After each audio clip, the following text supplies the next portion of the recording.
श्री राम। बोलिए सियापति श्री रामचंद्र की जय। आप सभी को विजयादशमी पर्व की हार्दिक शुभकामनाएं।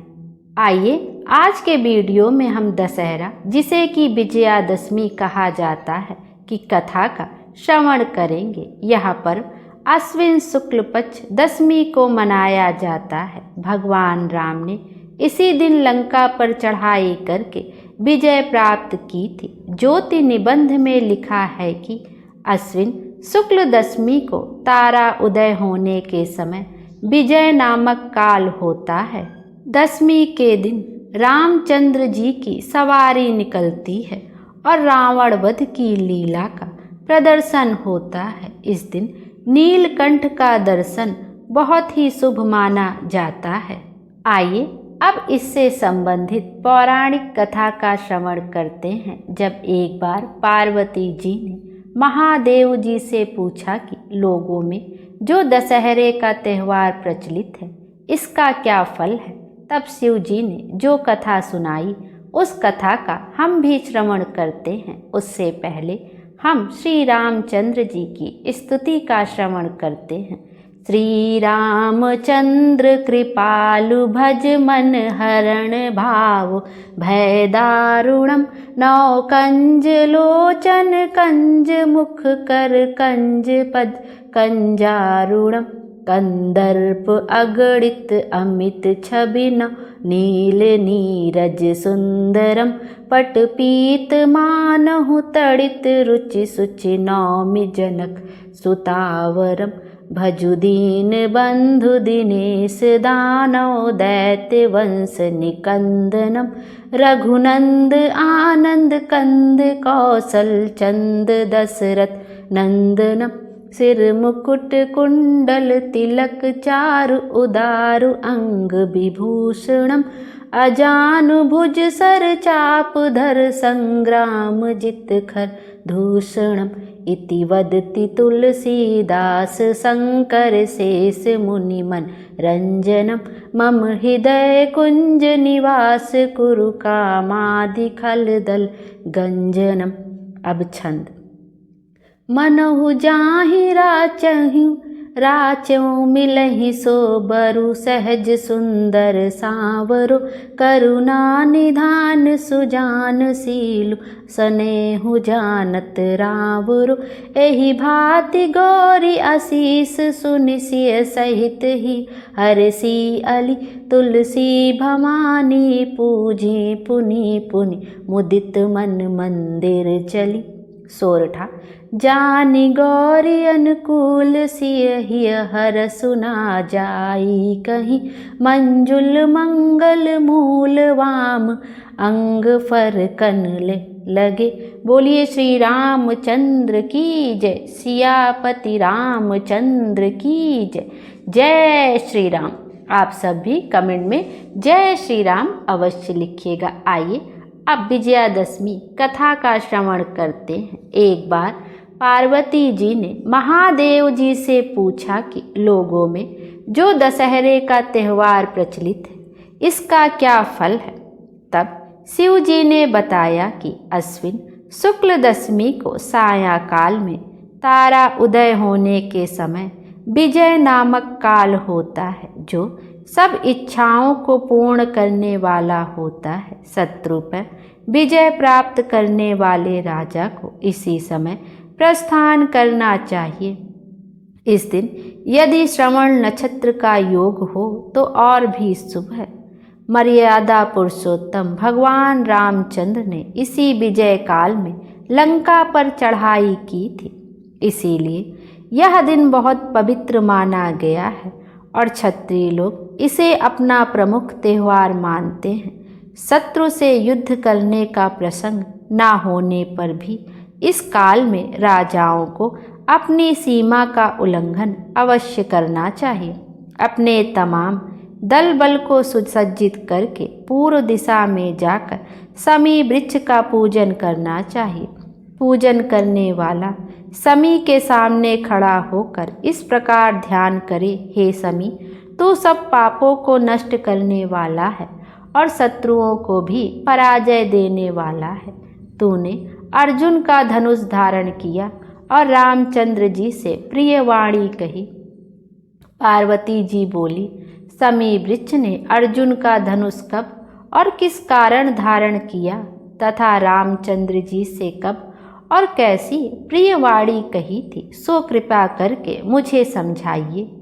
शिव जी ने उत्तर दिया, दुर्योधन ने पांडवों को जुए में हराकर इस शर्त पर वनवास दिया था कि वे 12 वर्ष तक प्रकट रूप में वन में जहाँ चाहे रहें फिरे, किंतु 1 वर्ष बिल्कुल अज्ञातवास में रहें। यदि इस वर्ष में उन्हें कोई पहचान लेगा तो उन्हें 12 वर्ष और भी वनवास भोगना पड़ेगा। उस अज्ञातवास के समय अर्जुन अपना धनुष बाण एक समी वृक्ष पर रखकर राजा विराट के यहाँ बृहन्नला के वेश में रह रहे थे। विराट के पुत्र कुमार ने गौओं की रक्षा के लिए अर्जुन को अपने साथ लिया और अर्जुन ने समी वृक्ष पर से अपने हथियार उठाकर शत्रुओं पर विजय प्राप्त की थी। समी वृक्ष ने अर्जुन के हथियारों की रक्षा की थी। विजयदशमी के दिन रामचंद्र जी के लंका पर चढ़ाई करने के लिए प्रस्थान करने के समय समी वृक्ष ने कहा था कि आज आपकी विजय होगी, इसलिए विजय काल में समी वृक्ष की भी पूजा होती है। एक बार राजा युधिष्ठिर के पूछने पर श्री कृष्ण जी ने उन्हें बतलाया था कि हे राजन, विजयदशमी के दिन राजा को स्वयं अलंकृत होकर अपने दासों और हाथी घोड़ों का श्रृंगार करना चाहिए तथा बाजे गाजे के साथ मंगलाचार करना चाहिए। उसे उस दिन अपने पुरोहित को साथ लेकर पूर्व दिशा में प्रस्थान करके अपनी सीमा के बाहर जाना चाहिए और वहाँ वास्तु पूजा करके अष्टदिग्पालों तथा पार्थ देवता की वैदिक मंत्रों से पूजा करनी चाहिए। शत्रु की मूर्ति अथवा पुतला बनाकर उसकी छाती पर बाण लगाएं और पुरोहित वेद मंत्रों का उच्चारण करें।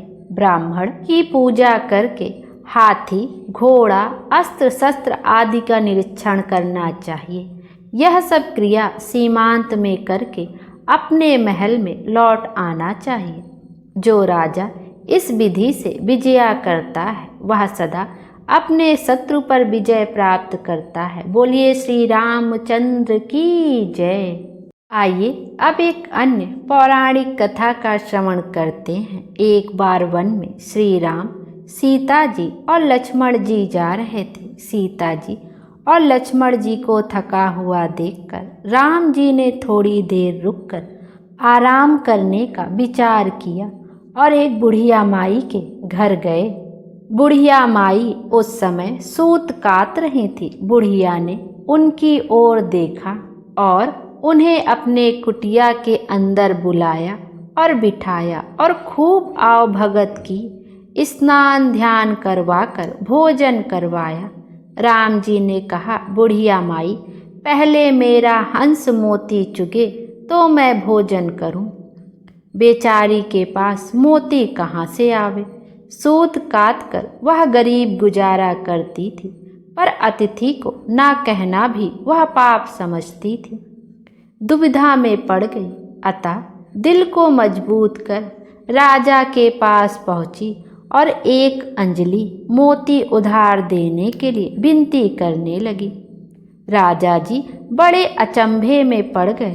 खाने को दाना नहीं और मोतियों की उधार मांगने आई है, वापस देने का तो सवाल ही नहीं उठता। पर आखिर राजा ने अपने नौकरों से कहकर पुराने पड़े मोती दिला दिए। बुढ़िया लेकर घर आई, हंस को चुगाया और मेहमानों को छाछ रोटी जिमाई।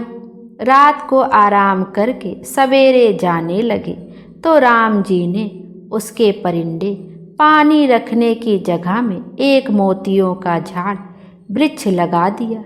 दिन बीते, पेड़ बड़ा हुआ, फलियां लगने लगी, पर बुढ़िया को तो कुछ पता ही नहीं। पास पड़ोसने चुग चुग कर ले जाती थी। एक दिन जब वह उसके नीचे बैठी सूत कात रही थी तो एक फली टूटकर उसकी गोद में आ पड़ी। बुढ़िया को अब ज्ञात हुआ और उसने झट एक कपड़ा लेकर राजा के लिए मोती बांधे और अपना कर्जा उतारने किले में गई। उसने कुछ मोतियों की पोटली राजा के सामने रखी तो राजा के अचंभे का ठिकाना ही ना रहा। उसके पूछने पर बुढ़िया ने सारी बात बता दी। यह सुनकर राजा का मन ललचाया। बुढ़िया से पेड़ मांगने लगा। बुढ़िया ने कहा, पास पड़ोस ने भी तो चुग चुग कर ले जाती हैं, आप चाहें तो आप ले लें, मुझे क्या ही करना है। राजा ने तुरंत वह पेड़ मंगवा लिया और अपने दरवाजे पर लगवा दिया। पर राम जी की मर्जी, मोतियों की जगह कांटे हो गए और आते जाते लोगों के कपड़े फाड़ने लगे। एक दिन रानी की एड़ी में कांटा चुभ गया और उन्हें बहुत पीड़ा होने लगी। राजा ने वह देखा तो यह देखकर वह पेड़ उठवाकर बुढ़िया के घर वापस लगवा दिया तो पहले की तरह से उसमें मोती लगने लगे। बुढ़िया अब आराम से रहती और खूब मोती पाटती। बोलिए श्री रामचंद्र की जय, सियापति श्री रामचंद्र की जय। राम भगवान हम सब के ऊपर अपनी कृपा दृष्टि यूं ही बनाए रखें। आइए अब विजयदशमी का उपाय भी देख लेते हैं, जिसको सभी को यह उपाय विजयदशमी के दिन अवश्य ही करना चाहिए। एक समी पत्र का मात्र यह उपाय है। एक समी पत्र विजयदशमी के दिन आपको भोले बाबा के शिवलिंग पर अवश्य ही समर्पित करना है। आप चाहें तो अपने घर के मंदिर में जो आपने छोटा सा शिवलिंग रखा है वहाँ पर भी समर्पित कर सकते हैं, और सबसे अच्छा होगा कि आप मंदिर में जाकर समी पत्र भोले बाबा के शिवलिंग पर समर्पित कर दें। आप यह उपाय सुबह भी कर सकते हैं और शाम को भी कर सकते हैं। इस कथा में भी हमने श्रवण किया है कि समी वृक्ष की पूजा होती है विजयदशमी के दिन, तो धन संपदा की वृद्धि के लिए हमें समी पत्र भोले बाबा के शिवलिंग पर जरूर से जरूर समर्पित करना चाहिए। कहते हैं कि एक समी पत्र 14 करोड़ सोने की मुद्रा से भी प्रबल हो जाता है यदि हम विजयदशमी के दिन समी का पत्र भोले बाबा की शिवलिंग पर चढ़ाते हैं। और कहा जाता है कि यदि कोई भूलवश भी समी पत्र भोले बाबा को समर्पित कर देता है विजयदशमी के दिन, तो उसके घर में कभी संपदा की कमी नहीं होती है। और साथ ही साथ आप समी वृक्ष के नीचे या बेलपत्र वृक्ष के नीचे इस दिन एक दीपक भी अवश्य प्रज्वलित करिएगा। भोले बाबा हम सब की मनोकामना पूर्ण करें और हमारे जीवन को खुशियों से भर दें। Thank you.